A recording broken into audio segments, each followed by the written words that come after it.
Hello viewers, কেমন আছেন সবাই? দুরন্ত যাযাবরের নতুন একটি ভিডিওতে আপনাদের সকলকে স্বাগতম।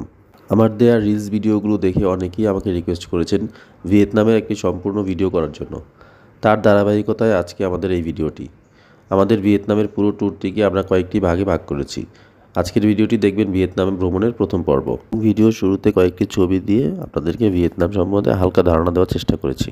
ভিউয়ার্স, আমরা ঢাকার হযরত শাহজালাল আন্তর্জাতিক বিমানবন্দর থেকে আমাদের ভিয়েতনামে যাত্রা শুরু করি। বিমানবন্দরে পৌঁছতে আমাদের লেট হয়ে যায়, যার ফলে আমরা ইমিগ্রেশনের আগে কোনো প্রকার ভিডিও করতে পারিনি। তাড়াহুড়া করে আমরা সরাসরি ইমিগ্রেশন ক্রস করি। যেহেতু ইন্টারন্যাশনাল ফ্লাইটের ক্ষেত্রে মিনিমাম 3 ঘন্টা আগে বিমানবন্দরে পৌঁছতে হয়, আমাদের হাতে সময় আছে 1.5 ঘন্টা।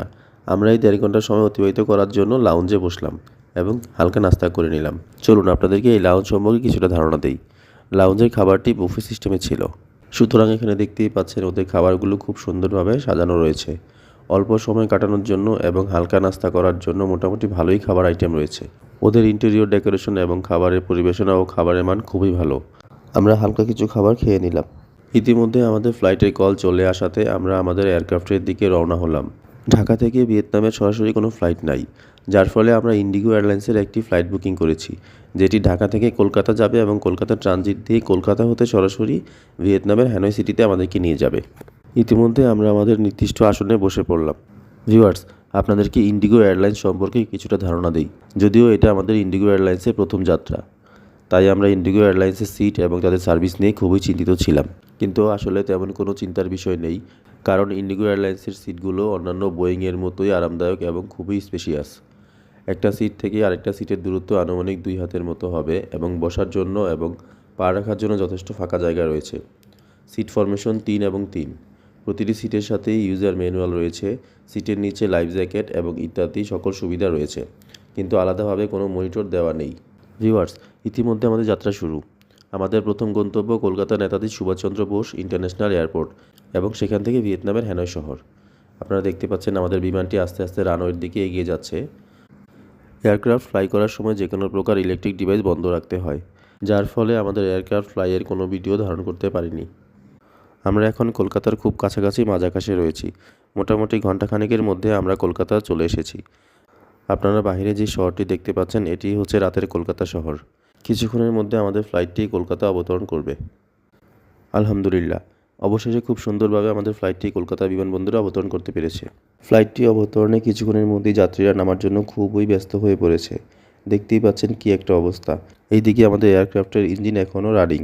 যাত্রীদের অবস্থা দেখে বোঝাই যাচ্ছে না যে আসলে আমরা কোনো ফ্লাইটের মধ্যে আছি নাকি কোনো ট্রেন বা বাসের মধ্যে আছি। আমরা কলকাতা ইন্টারন্যাশনাল এয়ারপোর্টে আসার পর খুব দ্রুত সময়ের মধ্যে আমাদের পরবর্তী কানেক্টিং ফ্লাইটে চলে গেলাম, কারণ আমাদের ট্রানজিট সময় ছিল মাত্র 1 ঘন্টা 40 মিনিট। তাই আমরা দেরি না করে আমাদের পরবর্তী ফ্লাইটের দিকে অগ্রসর হলাম।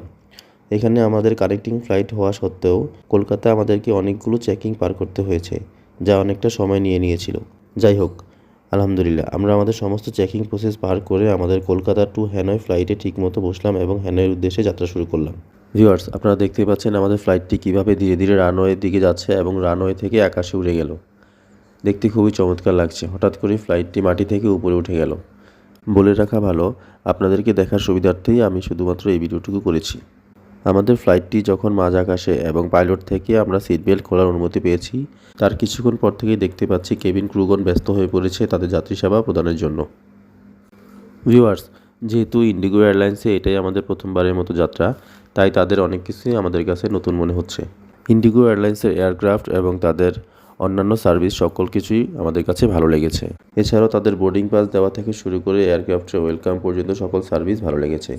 তবে এই সকল ভালোর মধ্যে ইন্ডিগো এয়ারলাইন্সের একটি খারাপ দিকও রয়েছে, যেটি হচ্ছে ইন্ডিগো এয়ারলাইন্স টিকিটের সঙ্গে কোনো কমপ্লিমেন্টারি ফুড প্রোভাইড করে না।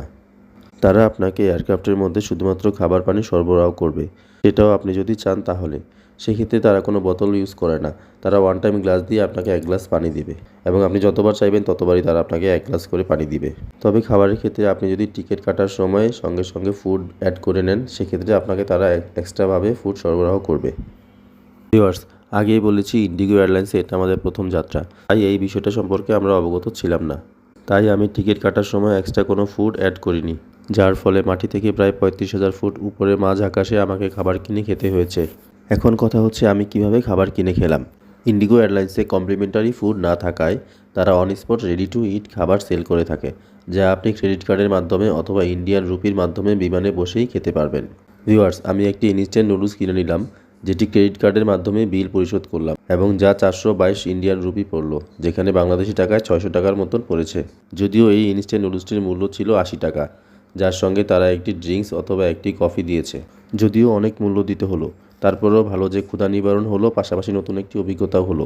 তবে সকলকে বলবো, যারা ইন্ডিগো এয়ারলাইন্সে একটু লং ডিস্টেন্সে জার্নি করবেন, তারা হয় খাবার খেয়ে উঠবেন অথবা টিকিট কাটার সময় কমপ্লিমেন্টারি ফুড অ্যাড করে নেবেন। অন্যথায় আমার মতো প্লেনের মধ্যে কিনে খেতে হবে, যার ফলে অনেকটা খরচের সম্মুখীন হবেন।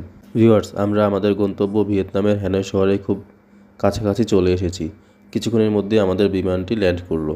আলহামদুলিল্লাহ, মহান আল্লাহর অশেষ রহমতে আমরা বাংলাদেশ থেকে কলকাতা হয়ে ভিয়েতনামের হ্যানয় শহরে খুব সুন্দরভাবে পৌঁছেছি। ভিউয়ার্স, যারা বাংলাদেশ থেকে অন অ্যারাইভাল অথবা স্টিকার ভিসা নিয়ে ভিয়েতনাম আসবেন, তাদেরকে প্রথমেই এয়ারপোর্টে এসে একটি ফর্ম ফিল আপ করে জমা দিতে হবে।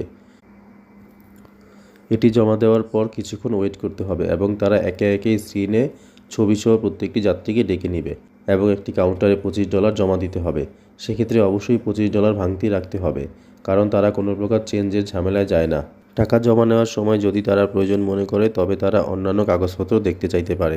সেক্ষেত্রে অবশ্যই আপনাকে আপনার hotel booking, return air ticket এবং পাসপোর্ট সঙ্গে রাখতে হবে। যদি স্টিকার অ্যাপ্রুভাল ভিসা হয়, সেক্ষেত্রে তারা আপনার কাছ থেকে অ্যাপ্রুভাল লেটারটাও দেখতে চাইতে পারে। সকল কিছু ঠিক থাকলে তারা আপনাকে এন্ট্রি সিল দিয়ে পাসপোর্ট ফিরিয়ে দিবে। তবে সকলকে একটা অনুরোধ করব, তারা যেভাবে প্রসেসগুলো মেনটেন করে আপনারা তাদেরকে অবশ্যই সহযোগিতা করবেন। তাদের কোনো কাজে কোনো প্রকার বাধা দিবেন না, সেক্ষেত্রে তারা ইনস্ট্যান্ট যে কোনো অ্যাকশন নিতে পারে। ভিউয়ার্স, আলহামদুলিল্লাহ, আমরা সকল প্রকার প্রসেস সম্পন্ন করে আমাদের ইমিগ্রেশন পাস করে আমরা আমাদের লাগেজ সংগ্রহ করে নিলাম এবং আমরা এয়ারপোর্ট থেকে বের হয়ে একটি সিম কিনলাম এবং গ্র্যাবের মাধ্যমে আমরা ট্যাক্সি কল দিয়ে আমাদের হোটেলের উদ্দেশ্যে রওনা করলাম। আমাদের হোটেলটি ছিল হ্যানয় শহরের বিখ্যাত ওল্ড কোয়ার্টারে।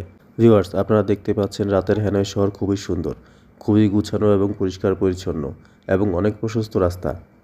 আমরা সকল কিছু মিলে মোটামুটি 12 ঘন্টার একটা লম্বা জার্নি শেষ করে বাংলাদেশ থেকে কলকাতা হয়ে হ্যানয়ের ওল্ড কোয়ার্টারে পৌঁছালাম।